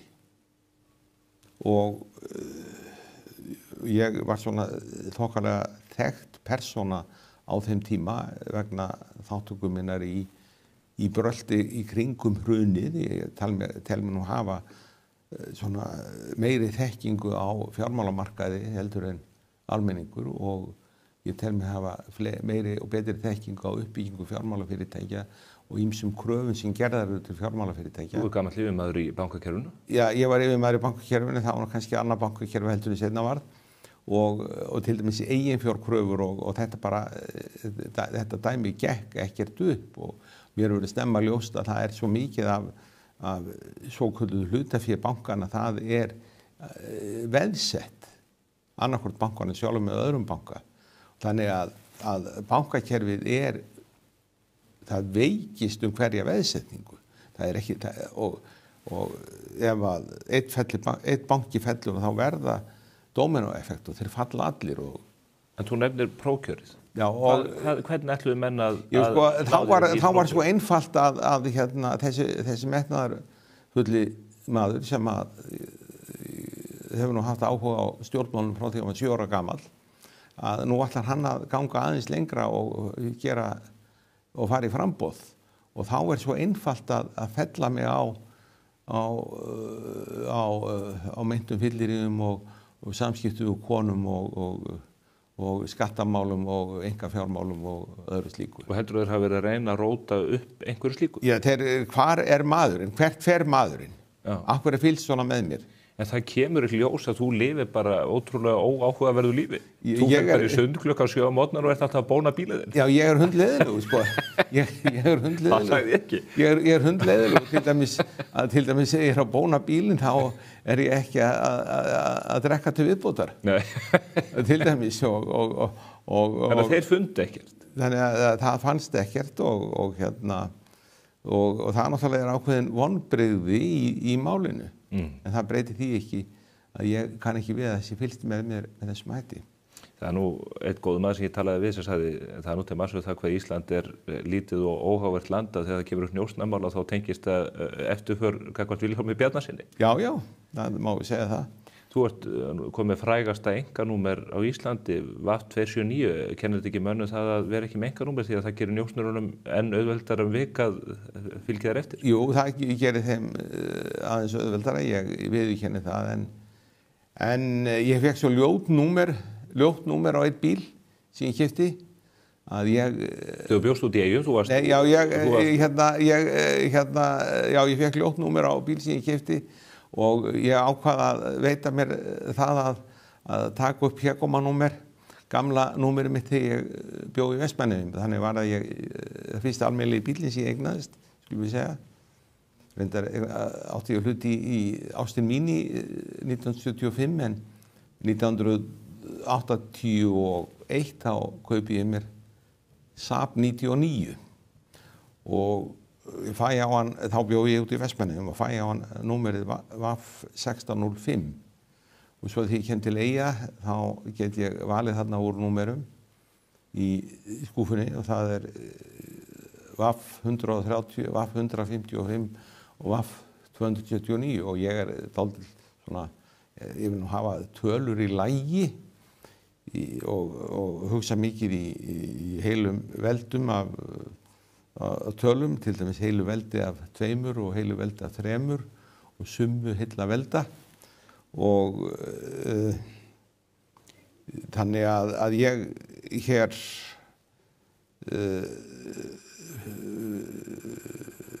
já, ég ákvað að taka 279 og glotti og segi já. Lögregluþjónar og stöðumælaverðir í Reykjavík, þeir þekki ekki mun á Vaff og Ypsilon. Og þegar bíllinn í Reykjavík, þá trúir því ekki nokkur Vestmannaeyingur sé í Reykjavík, þannig að þá þetta Ypsilon 279. Og þá mun Jónas Haralds landsbankastjóri greiða stöðumælasektir fyrir mig. Var hann með Ypsilon 279? Hann var með Ypsilon 279. og þannig hef ég nú haldið þessu númeri, en hérna 279, þetta sko til dæmis 3 í þriðja veldi, það 27 og 3 í öðru veldi 9. Ég held að það séu allir áhorfundur ásamt mér búin að missa þráðun í þessu vilja. Já, þetta á flóki fyrir ykkur sem ekki úr eðlisfræðideildum, en ég til dæmis hélt svona þokkalega prívat upp á afmæli mitt á síðasta heila veldinu á 2 sem ég get haldið upp á óruglaður. Já. Og 2 í 7. eru 64 og ég held upp á 64 afmæli vegna þess að ég vildi halda upp á heilt velda 2 óruglaður. Nú fólk gjörsamlega tínt. Já, en rétt í lokin, Vilhjálmur, já. Þetta mál kemur upp núna, upp úr krafsinu. Við vitum ekki hvernig þessi gögn komist í hendur Ríkisútvarpsins, látum það ekki með til hluta. Er þetta einsdæmi? Ef að menn ganga fram með þessum hætti, ekki hætt við að njósnastarfsemi hér hafi verið umfangsmeiri en sem nemur þessu máli? Það hætt við því. Það menn sem stofna fyrirtæki til njósnastarfsemi. Og það alveg öruggt mál og hérna, megin markmiðið hjá mér í öllu þessu dæmi, í öllu þessu brölti, að vernda hagsmuni smárra sparifjáreigenda. Sparifé getur verið ýmsum toga, til dæmis með því að fólk á bankainnistæður, sem það allra einfaldasta, fólk á örlítinn hluta í íslensku atvinnulífi eða erlendu atvinnulífi með því að eiga hlutabréf.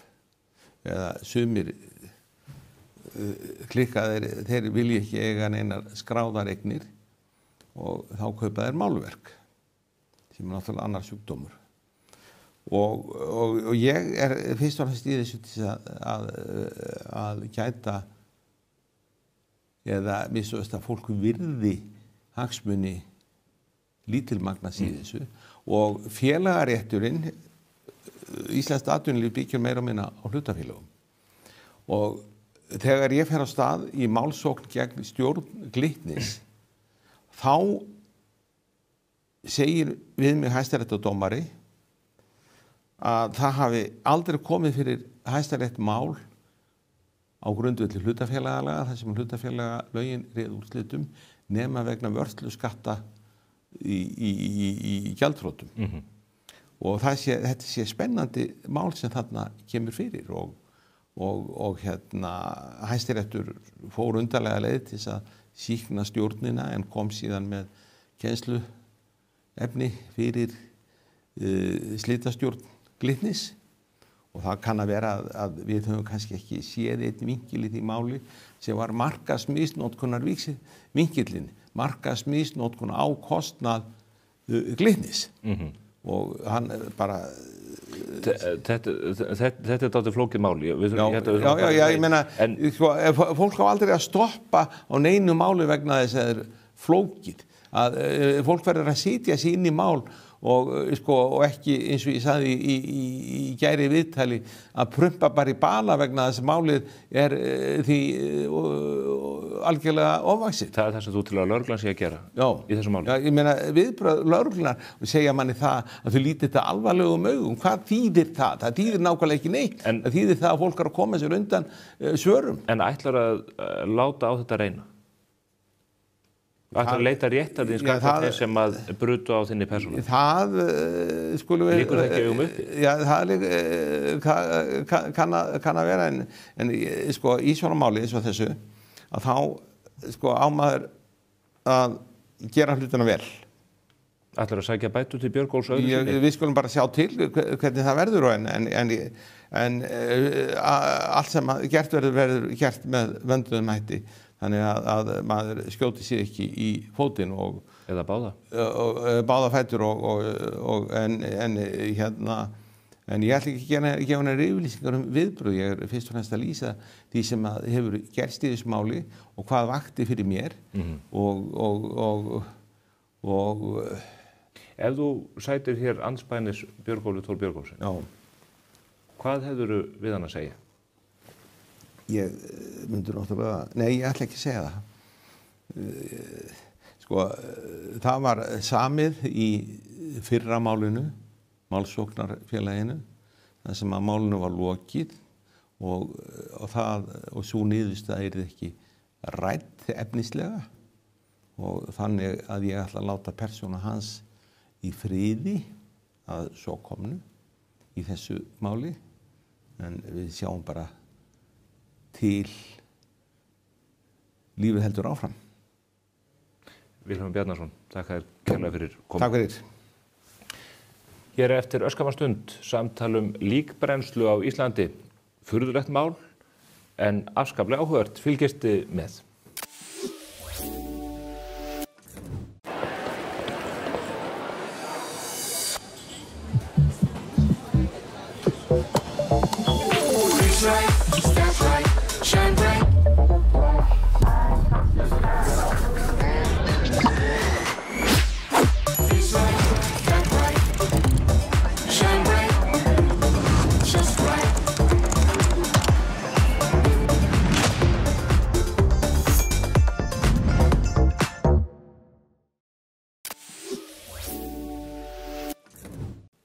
Komið sæl að nýju. Nú bíða menn þess í ofvæni í Róm að svartur reykur tækja liðast upp úr Sistínsku kapellinu að lokum hvítur. Þess þarf hins vegar ekki að bíða í Fossvogi þar sem að reykjarmökkin liggur frá bálstofunni þeirri einu sem er í rekstri á Íslandi. Þar sem að margir Íslendingar hljóta í raun sína hinstu hvílu eða undirbúning fyrir það. Og þetta er ekki gott mál, við höfum fjallað aðeins þetta á síðum Morgunblaðsins og meðal annars rætt við Sigríði Bylgju Sigurjónsdóttur sem að telur sig hafa lausn á vandanum en hefur rekið sig á marga þröskulda og veggi á þeirri vegferð. Og hún er komin hingað til mín, blessuð og sæl. Blessaður.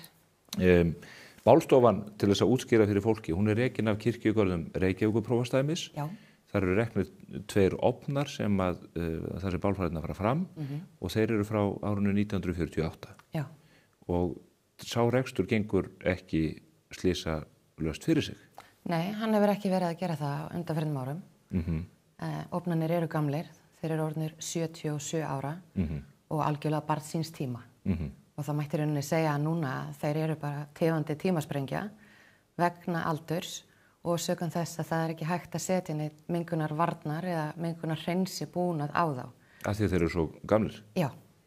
Og það sem er að gerast og við höfum séð fréttir af er að það leikur svartur reykur upp úr strompinum eða öllu heldur bara úr kirkjunni og þetta fer þarna yfir íbúa misjafnt eftir vindátt og þetta er ekki alveg hættulaus reykur að þeir virðist vera. Nei, reykur frá, þegar það er verið að brenna við þá er alveg mjög mikið af efnum og efnasamböndum sem að myndast. Þarna er verið að brenna líkkistur og inn í þeim er hylkið utan á okkur og nútímalegustu ofnar eru búnir mengunar hreinsi og varnar búnaði þar sem er í rauninni tvöföld brennsla og reykurinn er kældur aftur niður svipað og gerist bara í díselbíl. Við sjáum ekki svartan reyk koma út pústið á díselbílum lengur vegna þess að reykurinn er kældur niður, fer ekki gegnum hvarfakút og annað, ef við erum með svona myndlíkingu á þessu. En þetta gerist ekki í bálstofunni í Fossvogi vegna þess að þar fer reykurinn bara algjörlega óhreinsaður, ófilteraður út í andrúmsloftið ásamt öllum þeim efnasamböndum sem að verða til við þá brennslu.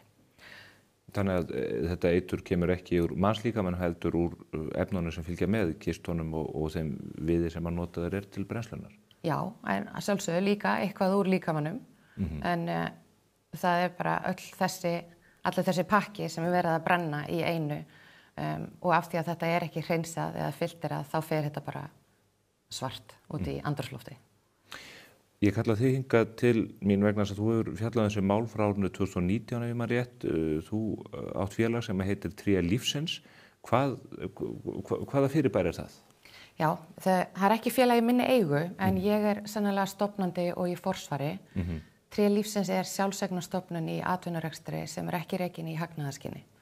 Þetta byggt á hugmyndum samfélagslega nýsköpun og verkefni sprettur út frá hugmyndum mínum það hvort að við getum fengið einhverja aðra valkosti við endalok lífs okkar heldur en bara það að vera jarðsett í kistu eða að vera brennd. Það sem að mig langaði upphaflega til að gera með verkefninu var bara að bjóða fólki þann valkost að geta horfið algjörlega aftur til moldarinnar og orðið að tré gæti vaxið upp af líkama okkar. Og ég laðist í töluvera rannsóknarvinnu þetta og þetta var árið 2013. 2014 hef ég samband við aðila erlendis sem að framleiða lífræn duftker þar sem að sett fræ í duftkerið og tré vex síðan upp að þeim látnu. Og rauninni eina leiðin til þess að bjóða upp á þetta var að það þyrfti fyrst að fara fram brennsla eða bálför. Síðan fer ég í gegnum ýmsa ég óði gegnum frumskó, lagagreina, reglugerða og annað og komst að því að þetta ekki heimilt á Íslandi á þann hátt sem mig langaði til að gera það. Og þá fórum við að leita að leiðum í kringu það og þá einhvern veginn óx verkefnið bara svona í höndunum á okkur. Þannig að í staðin fyrir að bjóða bara fólki upp á það að geta gróðu sitt tré á samt öskunni sinni, þá óx þetta í það að við viljum opna óháð athafnarými þar sem að fólk getur haldið til dæmis útför eða hinstu kveðjustund eða aðrar hátíðlegar athafnir í lífinu eins og nafngjafir eða hjónavígslur, fermingar eða bara stóramæli. Þetta að vera bara hátíðleg og falleg húsakynni þar sem að þeim sem að það hugnast geta bara haldið sínar athafnir þar.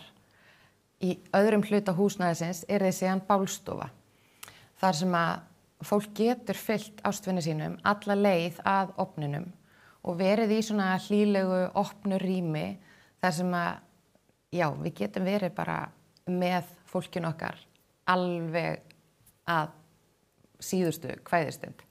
Einhverju kann að hlýtur að þykja þetta svona undarleg nálgun að þetta alþekkt erlendis að aðstandendur eru viðstaddir þegar kista fer inn í ofnin og þetta lokaferli hefst. Já, þetta þekkist erlendis og við höfum farið í heimsókn í bálstofu þar sem að þetta er bara rosalega fallegt. Þetta ekki, mér finnst þess að það sé búið að taka dauðan svo litið frá okkur. Fyrir 100 árum þá var dauðinn miklu eðlilegri partur af lífinu. Fólk dó heima, það stóð uppi heima áður en að það var síðan farið með það til kirkju og það greftraði í kirkjugarði. Kannski búið að stofnanavæða það á ákveðinn hátt, en ég finn fyrir því að fólk hrætt að tala dauðan. Hrætt og finnst það óþægilegt og svona sópar ég aðeins frá sér þegar þessi umræða kemur upp á yfirborðið. Þannig að það að vera viðstaddur bálför ástvinar eitthvað sem hræðir okkur kannski af því að við þekkjum það ekki. Og það sem við þekkjum ekki, það getur alveg virst ókveikjandi en síðan þegar maður búin að fara og skoða og sjá með eigin augum eins og við gerðum í bálstofunni í Hollandi sem við heimsóttum, það fer að myndast bara allt öðruvísi hugmyndafræði og hugmynd í kringum þetta. En þetta ekkert sem að öll þurfa að velja sér. Þetta verður bara valkostur fyrir þau sem að vilja. Þannig að þessi sjálfseignarstofnun hefur stefnt að því að byggja upp þjónustu að þessu tagi. Já. Og þið hafið leitað til yfirvalda og sagt, við getum leyst þetta að ákveðnu skilurum uppfylltum og hver eru viðbröðin? Hverjir ráða þessu? Það sem að við sáum þegar verkefni fóru að stækka og við vorum komið þessu hugmynd, við vildum vera með óháða athafnarými og vera með þetta bara fallega rými og kyrrðarými þar sem að fólk getur komið og bara átt notalega stund eitt með sjálfu sér og síðan bálstofuna líka. Bálstofan var í rauninni leið til þess að geta gert til lífsins að veruleika og þegar við fórum að kafa eins ofan í þetta þá sáum við að á Íslandi bara ein bálstofa. Hún rosalega gömul. Ofnanir eru úr sér gengnir, það þarf að uppfæra tækjabúnað og færa þetta bara inn í nútíman. Við höfum samband við dómsmálaráðuneytið fyrst. Ég var fyrst í sambandi við þau árið 2017 vegna þess að þau hafa yfirumsjón með trúar- og lífskoðunarfélögum og lögum kirkjugarða og annað sem að þessu tengist reglugerðir heyra undir dómsmálaráðherra og dómsmálaráðuneytið. Svo ég fyrst í sambandi við dómsmálaráðuneytið 2017, bara með fyrirspurn, en síðan förum við á okkar fyrsta fund með dómsmálaráðherra í janúar 2020. Síðan liðin 5 ár og við höfum farið á fund núna með 4 ráðherrum á þessum 5 árum og verið í miklum samskiptum við dómsmálaráðuneytið og önnur ráðuneyti á þessum tíma og margar opinberar stofnanir að því að það sem við sjáum það að ríkið og kirkjugarðarnir standa frammi fyrir vandamáli. Hér bálstofa sem úr sig gengin, það þarf að huga framtíðin og byggja nýja. Við erum með verkefni sem byggir á hugmyndafræði samfélagslega nýsköpun, tengingu við náttúruna og að leysa vandamál sem þau standa frammi fyrir. Þetta einkaframtak þar sem að ríkið þarf ekki að hafa neina aðkomu utan þess að við óskum eftir að fá greitt kirkjugarðsgjald með hverri bálför eins og gert í dag. En þetta gjald sem við greiðum í sköttunum okkar, svo alveg eðlilegt að það fylgi hverjum þjónustu þegar sem myndi koma inn til Tré lífsins. Og við lítum svo á að við værum bara með lausn við vandamáli og það það ekkert vesen. Þetta væri bara í rauninni lausn og selvu fati sem að þau þyrfti ekki að gera annað en að þiggja og segja takk, bara farið af stað. Og hafa þið tekið við því fegins hendi? Nei. Hver eru viðbrögðin? Viðbrögðin eru þau, allir fundirnir sem við höfum átt með þessum ráðherrum hafa bara verið fínir. Við fengið bara góð viðbrögð frá þeim, finnst hugmyndin athyglisverð og finnst þetta skemmtilegt. En síðan fer þetta inn í eitthvað ferli sem við þekkjum ekki innan ráðuneytisins. Við vitum að það hefur verið stefnt á stefnumótun í þessum málaflokki síðan 2020. Við vitum ekki hvort svo stefnumótun að vinna hafin, en svo stefnumótun að vinna okkur sagt að snúi að fyrirkomulagi bálfara til framtíðar. Og ég held að það snúist bara það að kirkjugarðarnir hafa verið að sjá þetta. Þeir fengu þetta verkefni í hendurnar frá frumkvölum í Bálfarafélagi Íslands sem söfnuðu fyrir bálstofunni, komu inn á laggirnar, söfnuðu stuðningsalmennings fyrir þessu verkefni. Sveinn Björnsson forseti og fleiri? Ég veit það. Það er mjög merkileg saga í tengslum við þetta, bara stofnun fyrstu bálstofunar á Íslandi. Og miklu frumkvölar, alveg svona þverskurður á samfélaginu sem að gera þetta veruleika. Það er gaman þegar maður kafar aðeins ofan í þetta. En En bólar eitthvað á þessari stefnumótun? Ég hef ekki heyrt hvar hún stendur eða fengið upplýsingar hvar hún stendur. En það hafa verið gerðar úttektir innan ráðuneytisins. 2022 var skýrslu skilað til ráðuneytisins þar sem var sagt að það væru í rauninni 3 valkostir. Annarkvort myndi vera reist bálstofa kirkjugarðar Reykjavíkur og prófastsdæma og kirkjugarðarnir myndi halda áfram að sjá bálfarir eins og hefur verið undanfarin 77 ár. Eða þá að Tré lífsins myndi taka við þessari þjónustu eða einhver önnur leið væri farin. En það kom mjög skýrt fram í þessari skýrslu að þetta pólitísk ákvörðun. Kirkjugarðarnir, þeir létu vinna, veit ég, skýrslu sem ég hef skoðað. 2021, KPMG vann með þeim og verkfræðistofur og annað að útfærslu og hugmynd, nokkuð nákvæm útfærsla á bálstofu sem að þeir hafa í hyggju að reisa. En það ekkert að frétta af því og það eina sem að maður heyrir af kirkjugarðunum að það sé rekstrarvandi, þeir hafa verið hótað í að loka líkhúsinu sem þeir geta ekki rekið og annað þeimdur. Veistu hvar það mál stendur? Eru stjórnvöld að bíða eftir því að þeir fara af stað með þetta verkefni sitt? Ég held að bæði Tré lífsins og kirkjugarðarnir séu í sömu klemmu að bíða eftir afstöðu dómsmálaráðuneytisins. Okkur vantar báðum að fá svör. Mig vantar að fá svör til þess að vita hvort að Tré lífsins geti orðið að veruleika eða hvort að við þurfum bara að bakka, vita að við gerðum allt sem við gátum til að gera þetta veruleika. Kirkjugarðarnir eru mjög háðir ríkinu framlög. Þau fá sína tekjur úr kirkjugarðasjóði sem að kemur til þeirra gegnum í gegnum biskupsstofu sem heldur utan að kirkjugarðasjóð og þau fá peninga frá ríkinu, 1,3 milljarða á ári. En varðandi kirkjugarðana, það ekki þeirra lögbundna hlutverk að reka bálstofu. Þetta æxlaðist bara svona á sínu tíma, þannig að þau hafi rauninni setið uppi með þetta svona olnboga barn sem þau fá ekki fjármagn sérstaklega til að reka og þau eru með þjónustusamning við ríkið sem að rann út fyrir svolítið mörgum árum síðan og hefur staðið til að uppfæra, en þau eru líka klemmuð þar því að þeim vantar meiri pening. Þannig að fyrir okkur þá er það alveg borðleggjandi að við getum líka leyst þeirra vandamál með að taka þetta af þeirra herðum. Þau geta þá bara einbeitt sér að grafatöku, umhirðu, kirkjugarða og leiða eins og þeirra lögbundna hlutverk og við getum séð bálfarinnar, en öll hjartalega velkomin hjá okkur eins og annar staðar. Bara þessi þjónusta verið færð frá kirkjugarðanum til algjörlega óháðs aðila. Og það eru einkaaðilar sem að sinna mörgum þáttum í tengslu útfarastofurnar eru flestar einkareknar, reyndar í samkeppni útfarastofu kirkjugarðana sem eigu kirkjugarðana og hefur verið mikið bitbein, útfara á samkeppnisrétt og öðru slíku. Já. Hvað kostar að reisa svona bálstofu? Þið hafið hugmyndir að reisa þetta á Rjúpnahæð í Garðabæ, ekki rétt? Jú, við erum sem komið með lóðarvilyrði frá Garðabæ á Friðarvöllum, það heitið á götunni, á svæði sem er efst upp í Vífilsstaðalandinu á Rjúpnahæð. Þar eru við með 3750 fermetra lóð og megum byggja þar alltaf 1500 fermetra að hluta til á 2 hæðum og síðan höfum við fengið 1 hektara undir minningagarð þar sem við myndum gróðursetja ösku fólks ásamt tré. Þetta fór í gegnum aðal- og deiliskipulag á sínum tíma og búið að staðfesta á skipulagsstofnun og við erum í rauninni bara tilbúin að fara af stað ef Eru komið teikningar af húsi og... Nei, við erum ekki með mikla peninga á bak við okkur. Við höfum keyrt Tré lífsins bara á eigin fé úr okkar eigin vasa. Við höfum fengið nokkra styrki og verðlaunafé fyrir hugmyndina sem hafa farið bara í verkefnið. En við erum með grunn hugmyndir sem við unnum með Arkitektastofu 2019.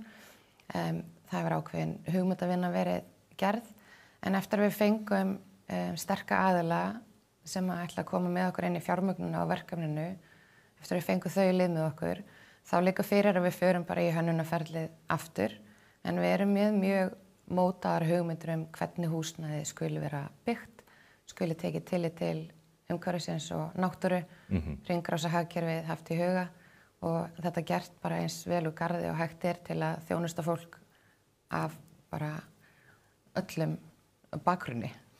Í þessari skýrslu kirkjugarðana sem að ég vísaði áðan, 2021, þá eru þeir að gera ráð fyrir því að kostnaður við uppbyggingu á svona batteri, ef ég má nota það orð, sé tæpur 1,3 milljarður króna og rekstrakostnaður sem í dag 66 milljónir verði litlu að herri, 66 til 70 milljónir. Með uppreiknað verðlag og annað má ekki gera ráð fyrir að uppbygging af þessu tagi sé þá í kringum 1,5 milljarð í dag eða svo? Jú, okkar áætlanir gera ráð fyrir því að þetta sé svona 1,5 til 2 milljarðar. Fyrir náttúrulega eftir hversu stórt húsnæði yrði. Ofnarnir eru svona 250 til 300 milljónir komnir heim, uppsettir. 2 ofnar? Ég held að við yrðum bara með 1. Við erum semst búin að vera í sambandi við ofnaframleiðandi í Þýskalandi síðan árið 2017, búin að fara að heimsækja þau og þau bara ráðluðu okkur það er nóg að vera með 1 ofn, þeir eru það tæknilegir í dag, þeir eru tengdir allan sólarhringinn við aðala erlendis, við stjórnstöðina erlendis, þetta er keyrt á tölvum, ef eitthvað kemur upp á þá eru þau komin innan 12 klukkutíma til landsins, þannig að við náum alveg að anna þeim fjölda bálfara sem í dag og þeim fjölda sem fyrir sér með einum ofni, en síðan þetta til framtíða þá þarf að skoða það ef okkur að fjölga hratt, bálförum fer fjölgandi, að þá þyrfti bara að bæta við öðrum ofni. Í dag, eða samkvæmt áætlunum var gert ráð fyrir að í fyrra yrðu bálfarir á landsvísu 45-6%, hlutfallið miklu hærra í Reykjavík. Það aðstöðumunur þarna fyrir fólk á landsbyggðinni, það er eitthvað sem veldur því að fólki þar grípur ekki til þessa ráðs eins og hér í bænum. Já, akkurat. Ég held að það sé bara alveg rétta orðið aðstöðumunur. Það eru ástvinir hins látna sem að bera kostnaðinn af því að flytja líkið í bæinn til brennslu og sá kostnaður getur hlaupið á 100.000. Og það er óbáslega leitt að við setjum ekki öll við sama borð hvað kemur að þessu, vegna þess að fyrir mér þá verður þetta bara, þetta ætti að vera grunninnviður, þjónusta við borgarana, þetta er endurinn á okkar lífsferli eftir að við höfum gefið til samfélagsins og lifað í því, að við ættum alltaf að setja við sama borð. inn í módelinu hjá okkur, þá erum við búin að setja það þannig upp að fólk á landsbyggðinni situr algjörlega við sama borð og fólk á höfuðborgarsvæðinu vegna þess að við viljum þjónusta fólkið. Við viljum uppfæra þjónustuna og færa hana svolítið inn í nútíman frá því sem að nú er. Hvernig gerðu þið það í þessum efnum? Þetta kostnaðarsamt að flytja heila kistu milli landshluta. Já, þá verðum við bara á ferðinni. Við erum bara með bíl sem að keyrir hringinn, getur tekið nokkra kistur, keyrir hringinn, safnar þeim sem eru fallnir frá, brennsla fer fram, keyrir næsta hring, safnar næstu kistum og skila duftkerjum. Því að fólk vill að þetta hvíla í heimabyggð og er kannski með frátekin leiði í sínum kirkjugarði eða vill vera ofan á kistugröf ástvinar. En það er rosalega leitt ef að þú getur ekki valið bálför ef að það er allt einu komin bara 100.000 sem það þarf að standa straum af aukalega. Er það þá inn í þessu rekstra líkan ykkar að veita þessa þjónustu? Já. Hvert fer þetta núna? Er þið búin á fundi nýs dómsmálaráðherra? Já, við áttum fund með Þorbjörgu Sigríði dómsmálaráðherra 20. mars síðastliðinn. Góðu fundur, alveg sem með öðrum ráðherrum. En fátur svör?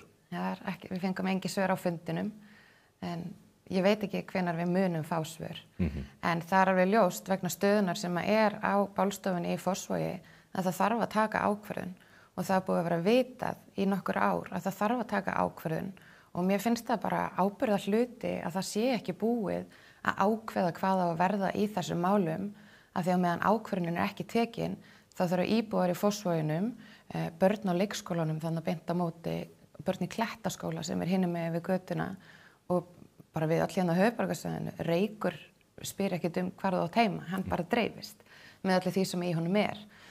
En á meðan þessi ákvörðun er ekki tekin, þá er bara verið að taka ákvörðun það að leyfa þessu að viðgangast. Þetta er óbáðlegt. Mér finnst það. Hvað getið þið ef að ráðherra myndi nú taka sér rögg og fel ykkur þetta?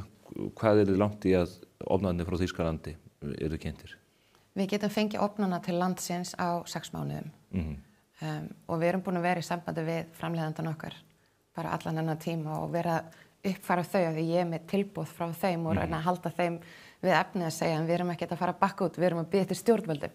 Þetta er pínulegt, ég verð alveg að viðurkenna það. En þá ætlar að hanna húsið og þá ætlar að byggja húsið? Já, húsið verður byggt utan ofnana. En eins og ég segi, ofnana geta komið hratt en við þurfum að byggja húsnæði.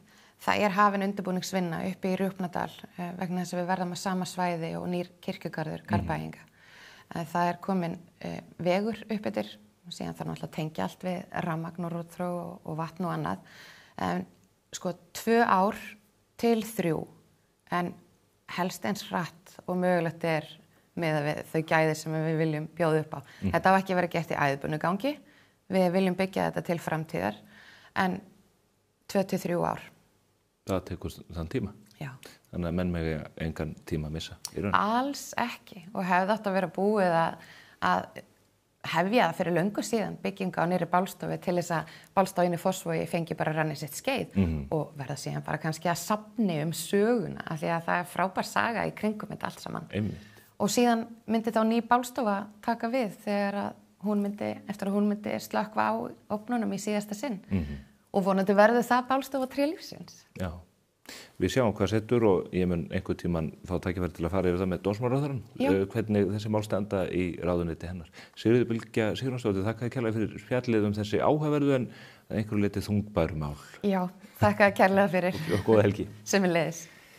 Þá er það ekki fleira hjá okkur á vettvangi spursmála fyrir utan það. Ég vil minna ykkur á viðburðin sem við verðum með á vinnustofu Kjarvals á miðvikudaginn næsta klukkan 5. Þá munu félagar í bókaklúbbi spursmála að koma saman. Ég ætla að ræða þar við Geir H. Haarde ævisöguna sem hann gaf út undir lok síðasta árs og ætlum að fara þar yfir áhugaverðan kafla sem varðar bankahrunið. Geir stóð sem forsætisráðherra frammi fyrir þeim möguleika að ríkissjóður Íslands yrði hreinlega gjaldþrota. En það er líka komin ný bók því að núna er komin nýr mánuður. Það er Kúbudeilan eftir Max Hastings. Þetta er frábær þýðing Magnúsar Þórs Hafsteinssonar á þessum sögulega viðburði eða atburði 1962 þegar minnstu munaði að kæmi til kjarnorkustyrjaldar milli Sovétríkjanna og Bandaríkjanna. Ég hvet ykkur til þess að ná ykkur þessa bók á tilboðsverði í Pennanum og við munum skrifa greinar og uppfræða ykkur ýmsa þætti sem að tengjast þessari bók og í nýrri viku mun ég senda á klúbbfélagana tillögur að því hvernig best sé að haga lestrinum á henni. Hún þetta löng og ítarleg og þarna eru allavega ákveðni kaflar sem að ástæði til að leggja sérstaka áherslu á. Skráðu ykkur í klúbbinn á heimasíðu spursmála á mbl.is. Félagsmennirnir þeir nálgast núna 1000 og við þökkum fyrir þessar frábæru viðtökur. Við hlökkum til að vera með ykkur hér að viku liðinni á föstudag en við segjum þetta gott í bili. Verið sæl.